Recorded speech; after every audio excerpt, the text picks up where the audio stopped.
This is Taipei 101. Taiwan's record-breaking skyscraper. Incredibly, it's 1/3 taller than the Empire State Building. And cost $1.75 billion to build. But Taipei 101 not only stands in a typhoon hotspot, but right beside an active earthquake fault line. It couldn't exist without the surprising engineering connections hidden deep within its design. A racing yacht. I can't believe the speed of this thing. A birdcage. That didn't last long at all. A steam pump. A safety belt. And a sports car. So, what's all that got to do with one of the world's tallest buildings? We're about to find out.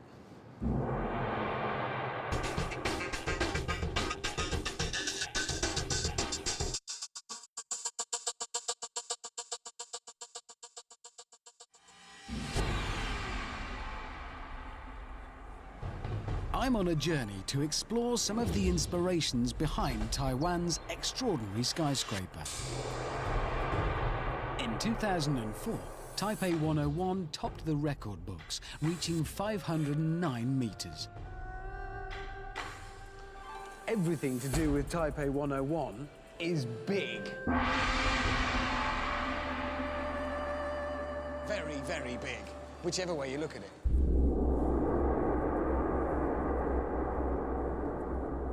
But what made modern skyscrapers like Taipei 101 possible?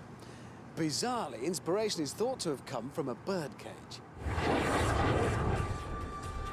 Less than 5 generations ago, skyscrapers like these weren't possible. Engineers feared really tall wood and masonry structures would collapse under their own weight. So the question is, who thought of making buildings with metal frames, and why?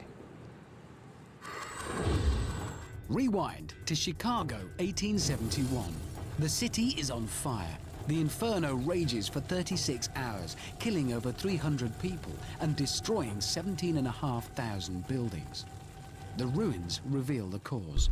3 months of drought turn the timber buildings into tinderboxes. As a result, the city bans wood construction. But Chicago continues to grow fast. And with land at a premium, architects search for new ways to build tall.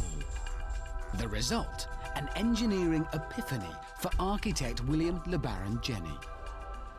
The story goes that his wife had been reading a book, and she put it on top of the birdcage while she greeted him. When William LeBaron Jenney walked in, he saw the heavy book resting on top of the birdcage, and he had one of those life-changing moments.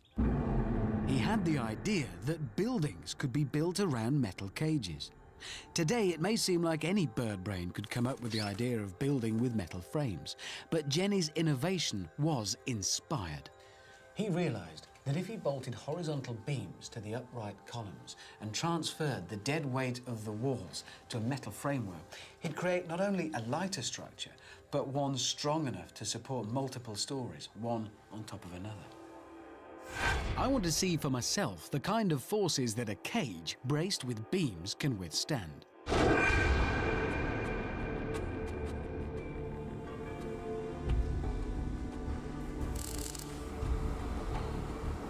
So I need some cages that I can test.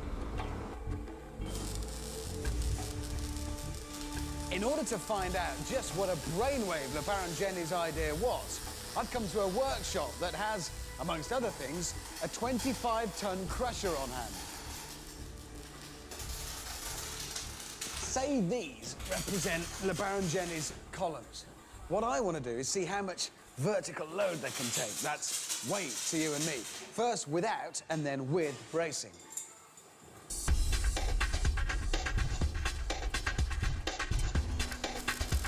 Structural engineer Brenda Marsh has set up an experiment to find out how much downforce it'll take to crush my metal towers. So, Brenda, I know this is all about sort of bracing or beams, but how are we going to show that? How's it going to work? Yeah, what we're going to do is we're going to take this sample here that has some columns with no beams in it whatsoever, and we're stick it in a press over there until it breaks. What am I doing? You're gonna operate the machine. Okay, that's a mistake. Right, I'll do that. You better put that in Okay. the business end of it.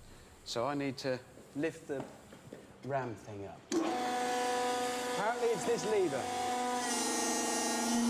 Yeah. Okay, now what I want you to do, Richard, is lower the plate down a little bit. Don't apply the pressure yet. There you go. Okay, stop. We need to put some safety goggles on. Oh, okay. Of course we do.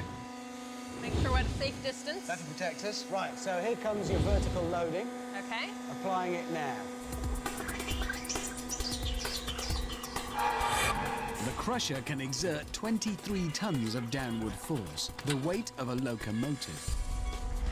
Oh, there we go. Oh, You hang can on, see it's the going. columns starting to buckle. No, it's not.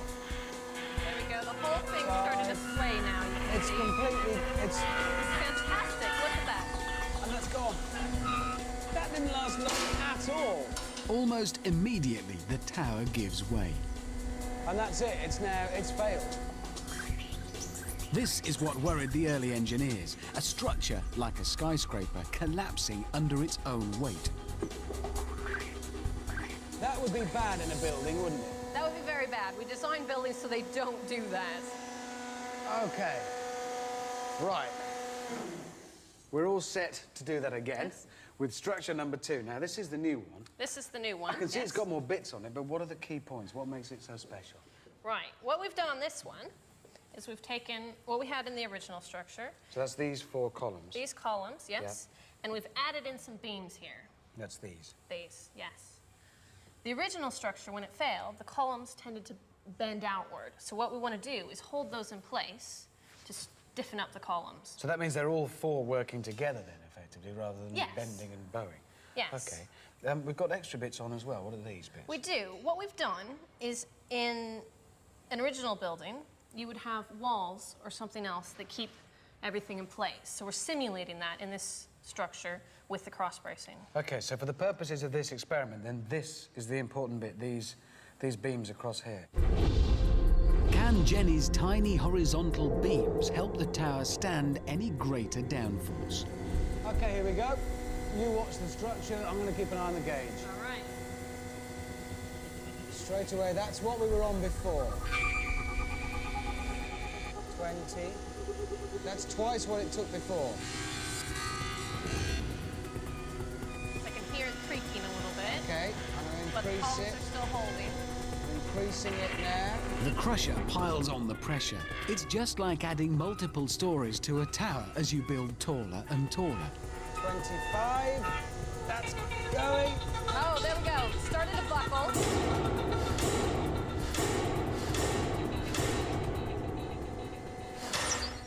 I've broken your clever one. You But have it, done. it did a lot better. I mean, it was 2.5 times stronger. And that's exactly what we wanted to show, is that you brace off the columns and it can take a whole lot more loads. Can I say something, though? Because, I mean, instinct tells me now, tie it together, it'll work. Why? Well, it's why- obvious now because we've seen it. It happens all the time. But before anyone ever thought of it, it's not the obvious solution. Using his inspired idea, LeBaron Jenny builds the first modern skyscraper. The Chicago Home Insurance Building, completed in 1885, supports its entire 10 stories on a metal frame. So, thanks to a birdcage and some smart thinking, the great-great-grandfather of this monster tower was born. That's how the structural engineers could build this and all its record-breaking 101 floors. But it's more remarkable than just scale. This giant stands right beside an earthquake fault line and in one of the world's most active typhoon zones. Not an ideal spot for a mega tower. Taipei 101 is the world's tallest building under such extreme threat from tropical storms and seismic activity. So how do you build a structure that can cope with wild winds and earthquakes? And what's that got to do with bamboo and sailboats?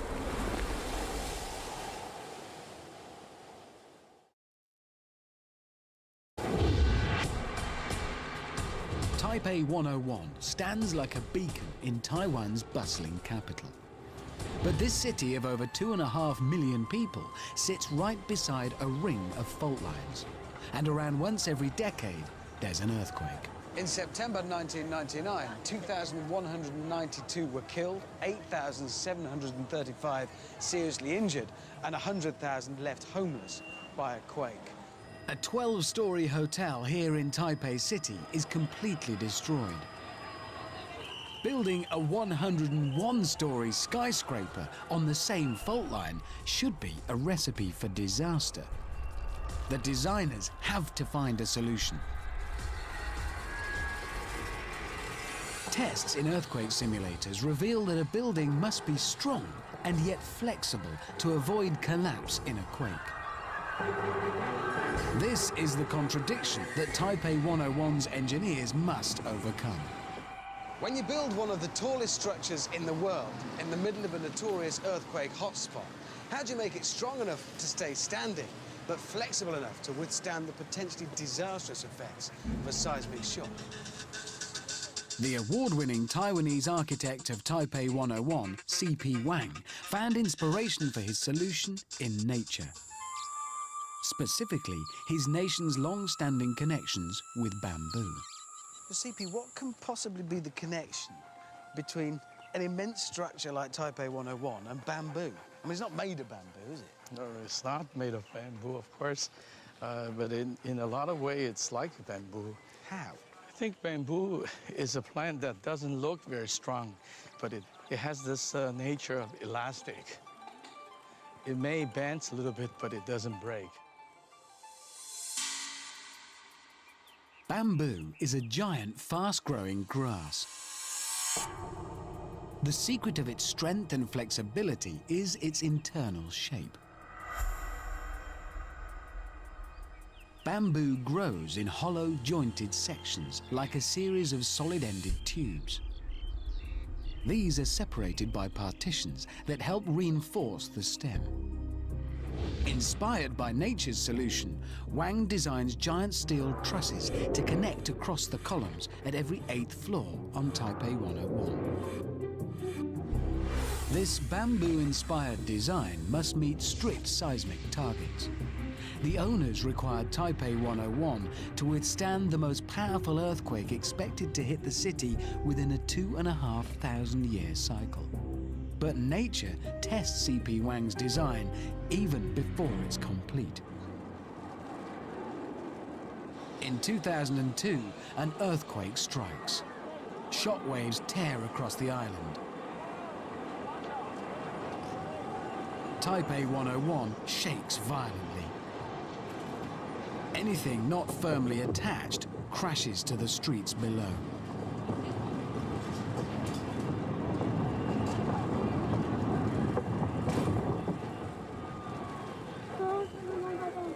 Dislodged construction cranes tragically take 5 lives.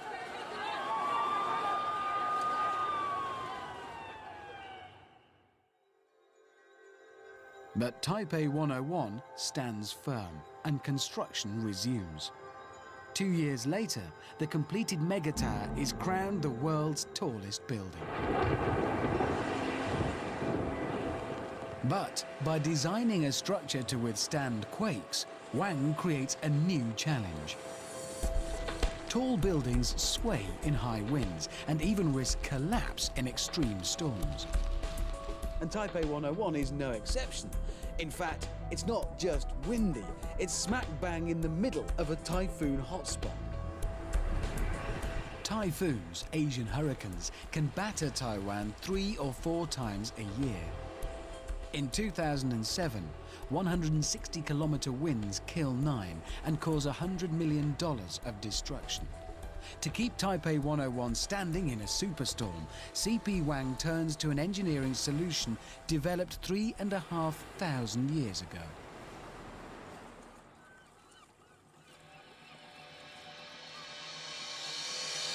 To discover this ancient engineering secret, I'm meeting Ken Mashke from the company that helped design Taipei 101.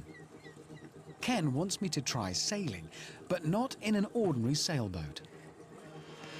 Ken? Hey, Richard. Hi, how you Come doing? on board. It's narrow, light, and has no keel sticking down into the water for stability. So how can it stay upright against the wind? This extra hull, one of two, is the engineering connection this craft shares with Taipei 101, and why Ken's got me on a sailboat. Now it's got me working. These clever devices are called outriggers. There it goes. They keep a sailboat stable in high winds. Look at that. Before we hoist sail, Ken explains the basic principle of the outriggers. If you stand with your feet together and I shove on you, you're likely to fall over. If you spread your legs, it's going to be a lot tougher. Now, the same thing, in essence, is what we've done here. We spread out the distance between which the force acts. The idea of outriggers goes back 3,500 years to the Polynesians. Using them meant the early mariners could paddle or sail fast and stay stable. I just hope these outriggers work as well for me today. Looks a bit cold in there. With sails up and stabilizers out, it's time to see if we can push Ken's theory to the limit.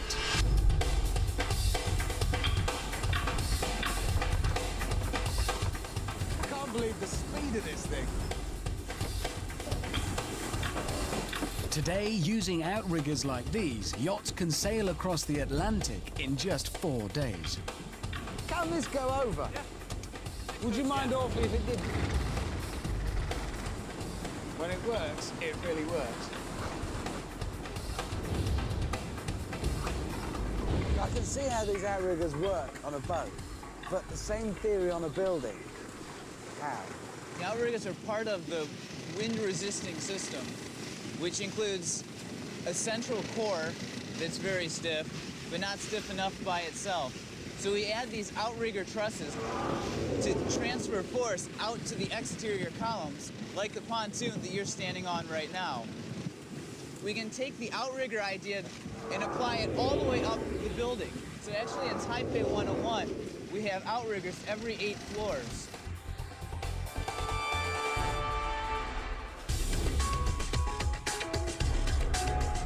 With a building as big as Taipei 101, every structural challenge is supersized, especially when working with the construction world's favorite material, concrete.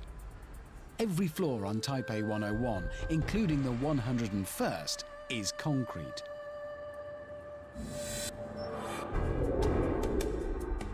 To pump concrete that high requires a super pump that has its origins in the 17th century.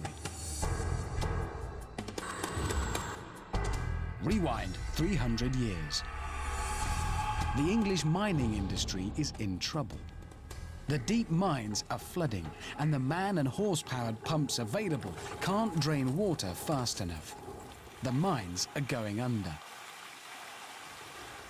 Inside this modest building sits the machine that saved the day and kicked off the Industrial Revolution.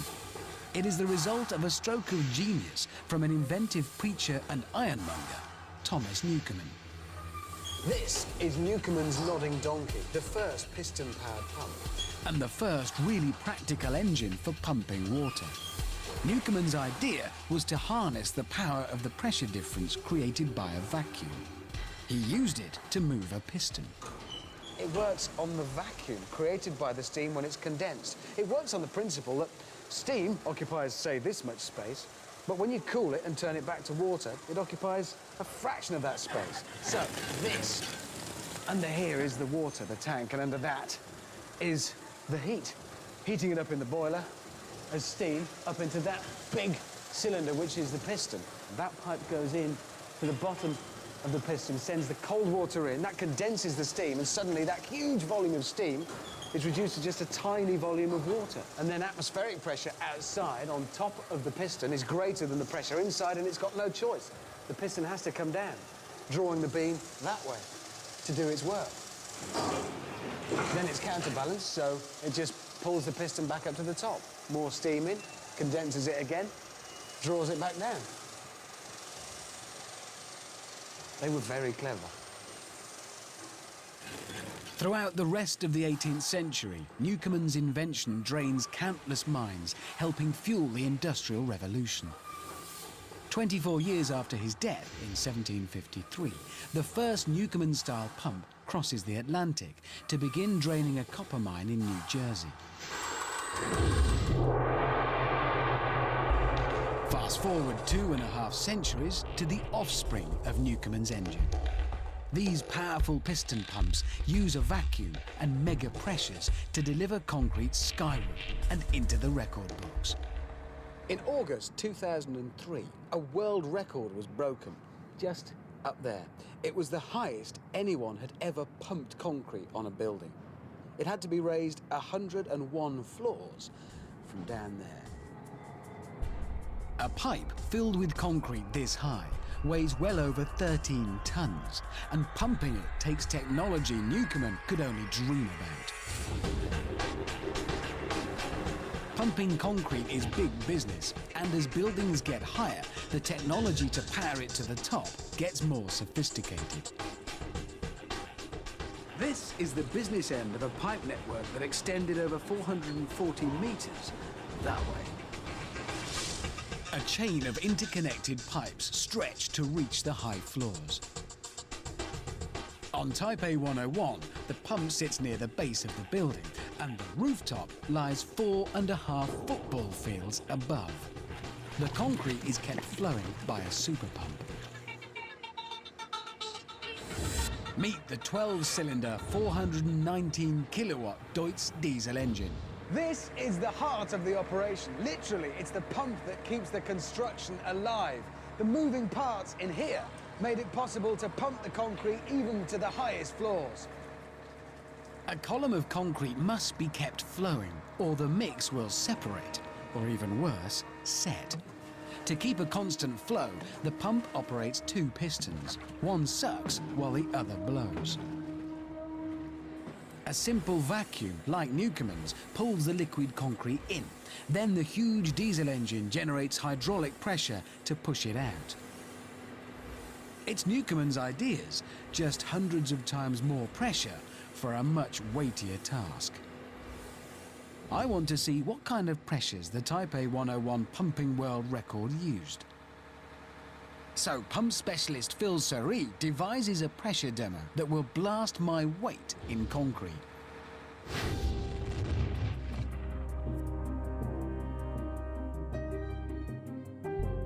It's difficult to get your head around the kind of power and pressure that modern pumps can generate using those old techniques. So rather than just talk numbers about it all, we've come up with a rather clever way of demonstrating very graphically what that power can do. We're going to use pressure to move some concrete, but we're going to do it in a rather different way.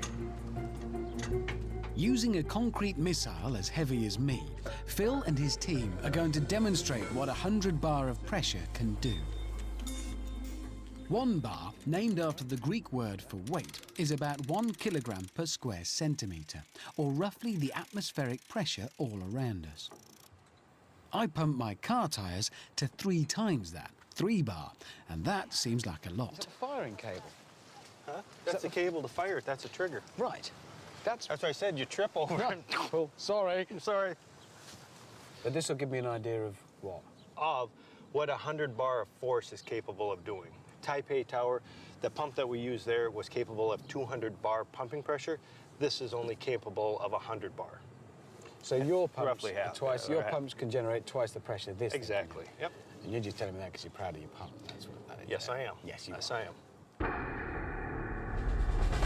This is a first for me, obviously. I've never seen a chunk of concrete my weight fired from a cannon. Phil is keen to see how far his concrete missile will go. The safety team are keen to make sure no one is on the receiving end.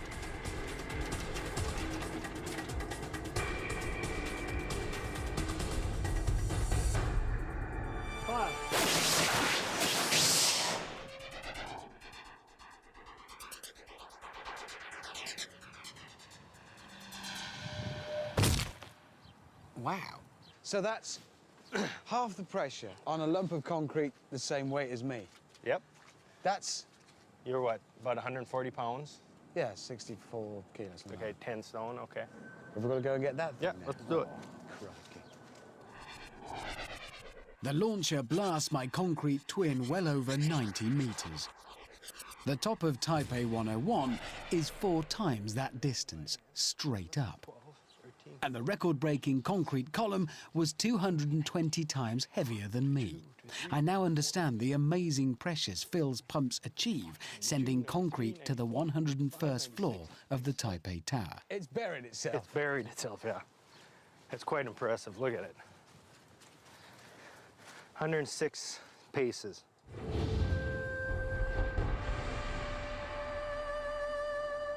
The mechanical pump has come a long way from Newcomen's wheezing steam engine. That's how they got concrete to the top.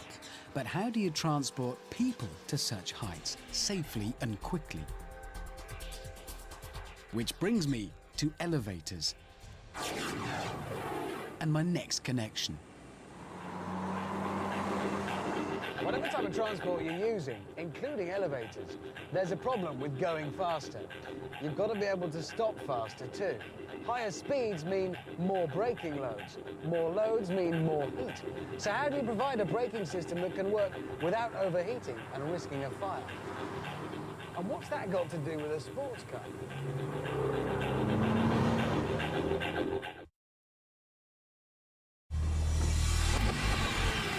Being big and tall like Taipei 101 means lots of elevators. In total, 67 elevators are needed to keep the 10,000 people that Taipei 101 is designed for on the move.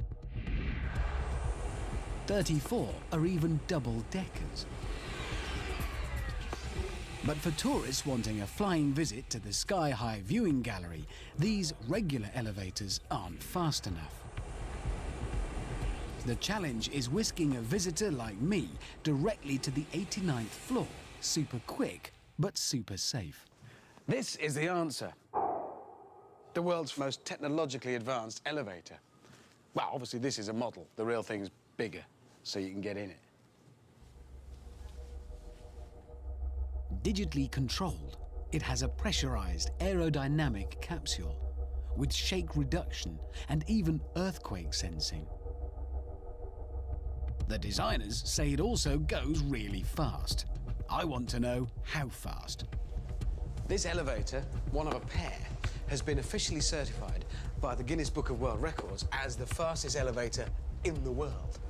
And they've given it to me to play with. So, they reckon it can do the next 84 floors in 37 seconds. Ellie, when you're ready, if you would, thank you. In your own time, go. As soon as we start moving, I'll start the clock. Go. I think we've started moving. There's no noise. There's a fan. Apparently the whole lift is pressurized like an aircraft to help stop your ears from popping. Talking of aircraft, this actually accelerates vertically more rapidly than a commercial passenger airliner taking off. And my ears are now popping. Right, we're 20 seconds in, 25. There's no sense that we're going faster than the city speed limit. We're breaking the speed limit. If we did this horizontally through the streets, we'd be in trouble. There's no noise. And that's it. And that was under 37 seconds, and this is the top. The high-speed elevator launched me at over 64 kilometers an hour, almost half a kilometer into the sky. It's a long way up and a frighteningly long way down. If the elevator cables give way, it's an 84-floor drop with only the emergency brakes between you and the basement. In extreme events like this, metal brakes overheat and can fail. To halt Taipei 101's super elevators, the engineers needed a material that performs consistently, even when things get seriously hot. It's an engineering line of thought that owes a lot to the automotive industry. This is a high-performance Porsche Boxster S and my next connection. Porsche was one of the first car companies to experiment with alternatives to metal brake discs. The material that performed consistently at extreme temperatures was ceramic. Their tests report the ceramic disc brakes don't get as hot as metal and can even grip better the hotter they get. I want to check out the difference in performance between metal and ceramic brake discs for myself. So I'm meeting Craig Dawson, a motorsport engineering expert. So, Craig, what you doing? Well, basically, I'm trying to get a benchmark for both the disc temperatures at the moment on the two cars. These two cars are completely identical in every way, apart from the brakes. That's correct. The yellow car has a traditional cast iron disc, like every modern day road car. The red car has what is known as a ceramic disc. The ceramic compound that makes up these brake discs is usually silicon carbide or silicon nitride. It's baked at extremely high temperatures to form a heat-resistant material. Why is heat such an issue in brake discs? Well, with a cast iron disc, it can get to the point where it gets too hot. It begins to not work as well. The friction that it actually produces goes down. So the pads can't grip as well on the disc and it doesn't work That's as well once there's absolutely too right. much heat in it. And there's double trouble when metal brakes overheat. Not only do they stop gripping as well, but if they fail to dissipate the heat, they can set fire to what's around them, as this very extreme example from the world of motor racing shows. We have flames! Not good for emergency brakes in an out-of-control elevator. Almost the opposite applies with the ceramic brakes. It needs heat to get them to work in the first place, but they can go to a higher temperature as well. So how are we, with just these two cars and that, going to show all of that? Well, basically, you're going to perform a series of repeated stops, which are going to build the brake temperature up. Here I go. 5 laps. The first test, drive very fast, then hard on the brakes 20 times over 5 laps. Reckon I can manage that. The idea is to build up the brake temperature so I can feel if their performance changes as the heat increases. To gauge the temperature, we're using a camera that turns heat into visible light. The reds are hotter than the blue colours. White means it's getting serious. Craig also wants to see how quickly they lose their heat. A lack of heat loss is what can build catastrophic temperatures in metal discs. I can smell brakes. I don't know if that's good scientifically. 627. Okay. When I pull in, Craig immediately checks the surface temperature of each brake disc. The readings on the front discs are well over 300 degrees centigrade. They're still functional, but as hot as the inside of a jet engine. 290. Craig will take a further series of readings to check the rate of cooling. Thinking back, the brakes did begin to feel different once they'd got very hot, but still perfectly safe.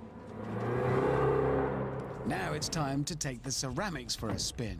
How will they perform?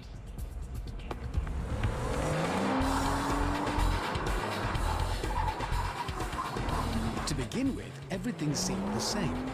The ceramics get white hot on the heat camera with my multiple braking. But then I notice a difference. The brakes feel really sharp each time I use them, even as they heat up. Every brake is as good as the first.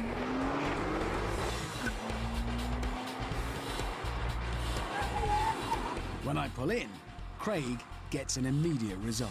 31. His first temperature reading on the ceramics is lower than the metal. They stayed cooler. And did you notice any difference in the actual braking performance itself? Yeah, they clearly weren't being as affected by the heat that was being put into them, and it felt each time I braked again, fresh. So every time it felt more consistent, basically. Yeah, exactly. They do pong a bit. So what have we got? What have we learned? Well, basically, the ceramic brakes didn't get as hot as the actual iron brakes. They were dissipating the heat better whilst you were using them out on the track. When you stopped here, the temperature wasn't as high. So they'd already lost some. Yeah, absolutely. And what we've then seen from the temperature results is that they have lost that heat that they had when you stopped more quickly as well. From a driver's point of view, these ceramic brakes also inspire confidence. The harder I work them, the better they feel. In the end, they stay cooler and lose heat quicker, reducing the risk of fire. This concept of using fireproof and heat-resistant ceramics for vehicles took off last century. Rewind to 1981. The first flight of NASA's shuttle is the culmination of a decade of research into heat-resistant materials. The problem is protecting the craft from re-entry temperatures capable of melting the aluminium body.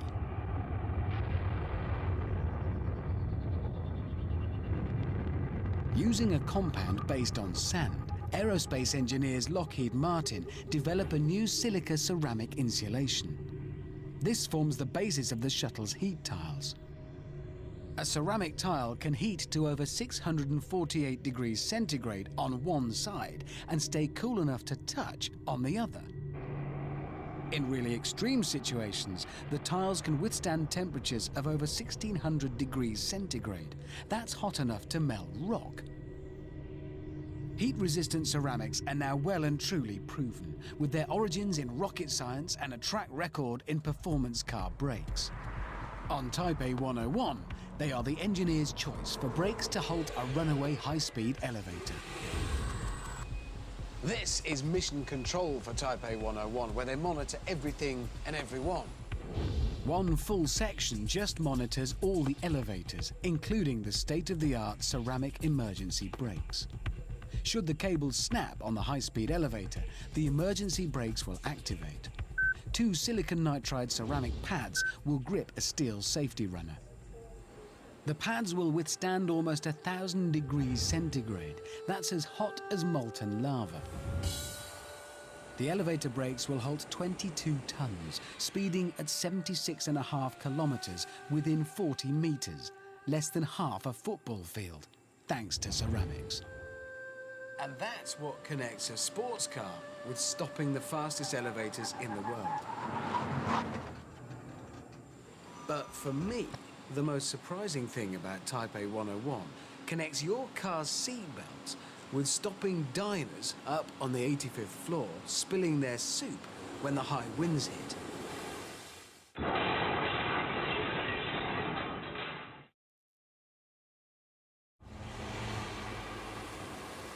The threat of tropical storms hangs over Taipei 101. It's not fear of collapse, but a delicate issue of customer comfort. The typhoons that blast through the city of Taipei mean driving rain and 160-kilometer-an-hour winds slam against Taipei 101, and it feels it. You see, a tall building like this is prone to bend in the wind. Remember the bamboo, flexibility and all that. Now, some flexibility in a tall building is a good thing. That is difficult to avoid.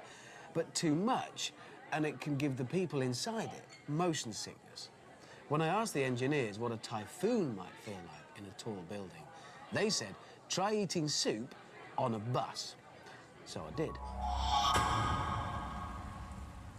Before Taipei 101 was built, it had to overcome the problem all flexible buildings face, swaying back and forth in high winds. And like any structure, it has a natural frequency. And in this case, one complete cycle of swaying motion from here to here and back again takes about 7 seconds. Now, for customers in the restaurant, that would be like sitting on board a bus that every 3.5 seconds accelerates and then brakes. And that's the delicate problem I'm talking about. At the top of the Taipei Tower in a typhoon, you wouldn't just spill your soup, you'd probably see your whole lunch again. The building's accelerations or movements can be plotted. This is uncomfortable. The designers of Taipei 101 must slow down the acceleration and deceleration, smoothing the rate of change to avoid motion sickness. But how on earth do you stop a building over half a kilometre high from picking up a nauseating sway in strong winds?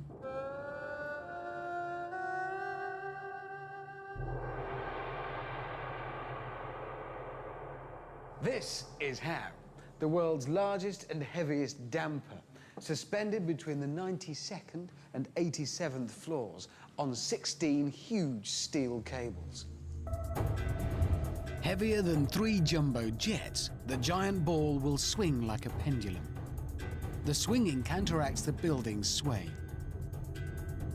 It uses a property that all objects have. It's called inertia. If something is stationary, it wants to stay still. If it's moving, it wants to carry on. The desire of an object to keep doing what it's doing is inertia at work.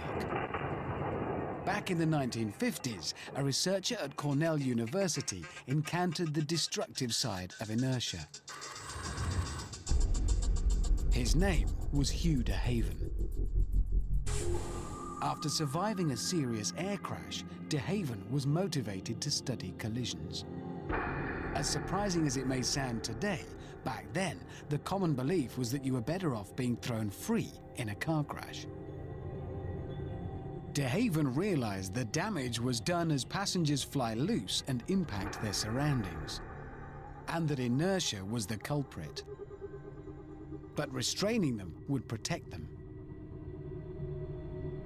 In 1951, Hugh de Haven files a patent for the 3-point seatbelt, and car passenger safety leaps forwards. 2 decades later, the inertia reel safety belt is introduced, initially by Volvo and Ford. It leaves you free to move around, only locking under sudden movements. It uses the very same property of inertia that Hugh de Haven realized caused injury. Inside an inertia seatbelt sits a heavy steel ball. When a car is in a collision, the inertia of the ball means it will move independently. The moving ball hits an arm that pushes up and triggers a process that locks the belt. Inertia is also harnessed in the giant 600-ton steel ball suspended at the top of Taipei 101. When the building sways, it swings like a giant pendulum. It then pushes against oil-filled shock absorbers or dampers that dissipate the sway. I want to check out the damper for myself, so I have permission to go into a construction area underneath it. It feels a bit like caving, except I'm in a tunnel over 80 stories up. Wow. Here it is, the heart of it. 6 meters in diameter and made up of 41 separate steel plates.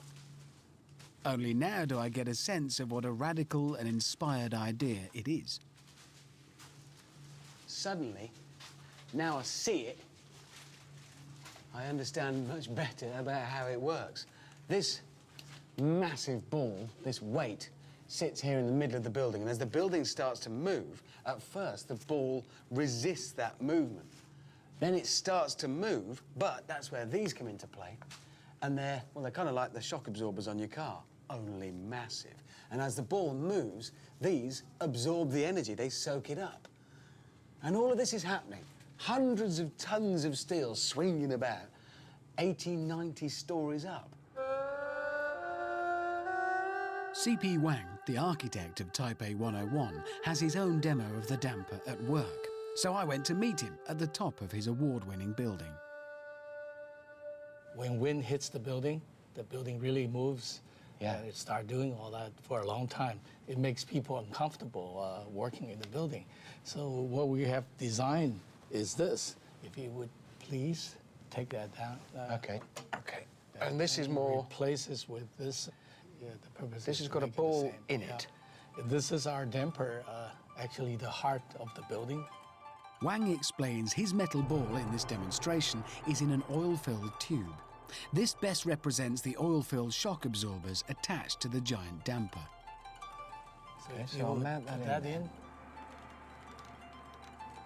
So this is now with your damper in. Now the wind is blowing again, and Wow. So it doesn't stop it moving, but once it started moving, it takes the violence out of the movement. It doesn't accelerate or slow down as quickly. It's a more gentle feeling. I suppose what it's doing is giving you a better ride up here, isn't it? buildings are for people to use. So if we cannot make the people comfortable, we don't have a good building. On the 3rd of October 2005, Typhoon Long Wang blasts hurricane-force winds across Taiwan and presents the damper system with its first serious test. This film shows the ball in action as the 110 km/h winds blow that day.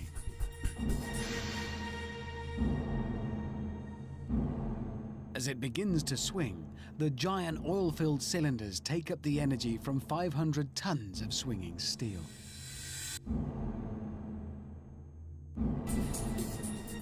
This extraordinary footage, filmed on a cell phone, reveals the ball damping 545,000 tons of skyscraper as she sways in the typhoon. After 3 hours, the winds abate, leaving Taipei 101 to face another day. So, thanks to scientists from the past understanding inertia, today anyone can enjoy soup in a storm at the top of one of the world's tallest buildings. Looking down, watching the bustle of daily life on Taipei's city streets, it's hard to comprehend the incredible feats of design and engineering that went into making this extraordinary tower possible. Taipei 101 reaches skyward thanks to a birdcage. It's built to beat earthquake and typhoon with inspiration from bamboo and ancient outriggers. It uses Industrial Revolution-style piston power for world record concrete pumping. It calls on high-tech ceramics to stop the world's fastest elevators. And is inspired by the inertia seatbelt to have storm-beating stability. Taipei 101's exceptional engineering connections mean Taiwan's record-breaking tower is one of the modern world's most spectacular construction icons. From down here, there's just no getting away from the size, the sheer presence of Taipei 101. Now, where's my moped?